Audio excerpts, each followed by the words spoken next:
The purpose of this tape is to introduce you to a unique community of individuals that has its own traditions, interests, behaviors, and, most importantly, its own language and culture. The culture is known as deaf culture, and the language is American Sign Language. This tape is designed to help you gain a new perspective on the unique lives of deaf people in the United States. It will also provide you with additional resources to obtain further information about various aspects of the deaf community. America has been described as a melting pot or a rainbow. Both of these images view diversity and difference as a strength. These descriptions remind us that there are numerous minority groups that form the unique fabric of our society. This tape is about one of those groups, the deaf community. Let's begin by defining the deaf community. You may already be aware of the fact that there are about 25 million people in the United States alone who are deaf or who have some degree of hearing loss. However, not all of these people are members of the deaf community. Indeed, only about 10% of those 25 million people use sign language as their primary means of communication. These are the primary members of the deaf community. The deaf community also includes a number of hearing people who respect and support the community. What makes the deaf community unique is its language, American Sign Language, and the culture that it has evolved. However, as you will see, even within the population of culturally deaf people who use ASL, there is enormous diversity. Most people have grown up with what is known as a medical view of the deaf community. This view says that deaf people are just hearing people whose ears don't work. However, such a view fails to understand the fundamental nature of the deaf community. The focus of this medical perspective is on inability, the inability to hear, and often the inability to speak vocally. Often this medical view is held by pathologists, audiologists, speech pathologists, and special educators. Unfortunately, people often assume that these so-called experts know what is best for deaf people and seek their advice rather than ask deaf people themselves.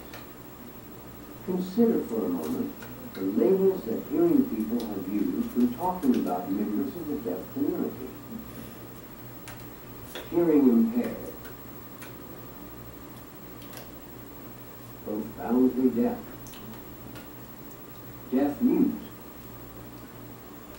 deaf and dumb. Notice how the focus adopted by these labels reflect a medical perspective on deaf people.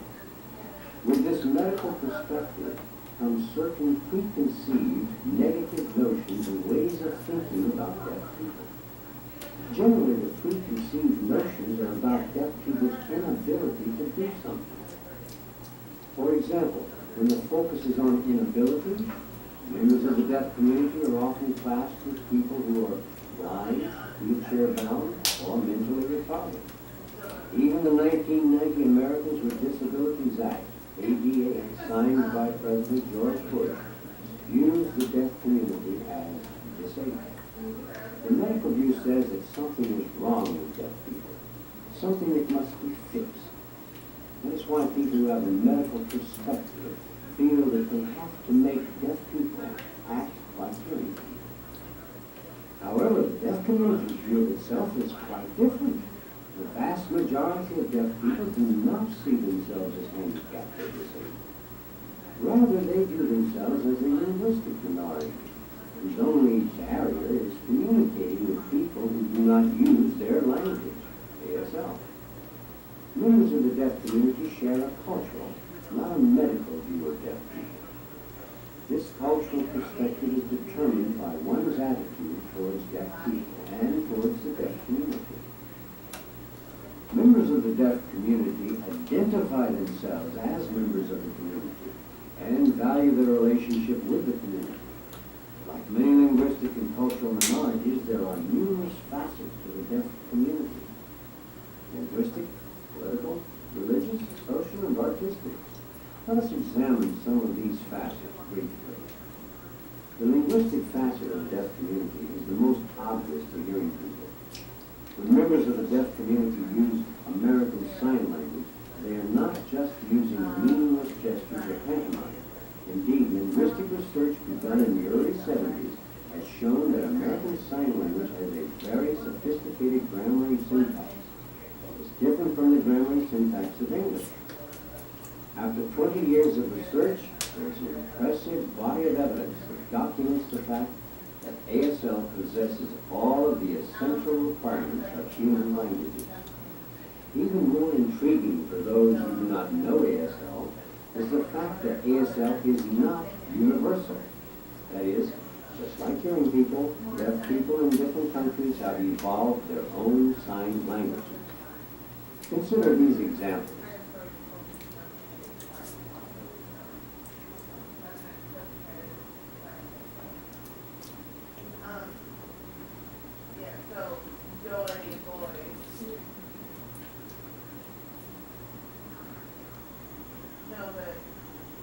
In the United States, deaf children who have deaf parents or who have older deaf siblings generally learn ASL as their first language.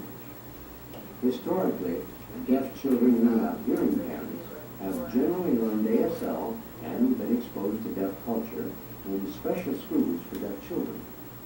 Virtually every state has such a special school for deaf children.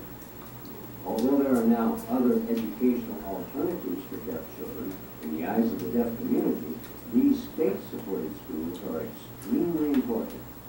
That is why the deaf community has become politically active in protesting attempts to close these schools or reduce funding for them.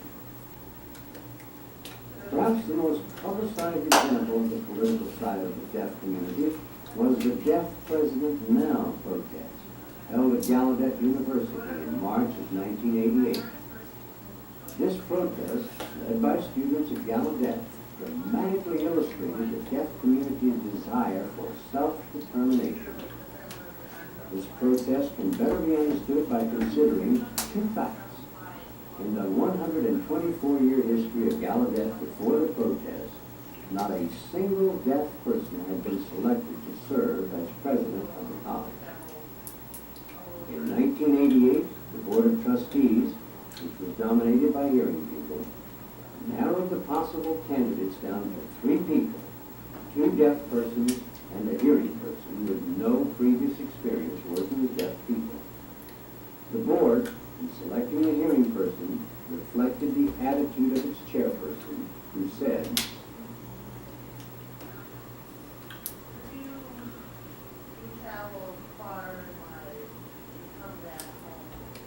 another political aspect of the deaf community can be seen in the National Association of the Deaf.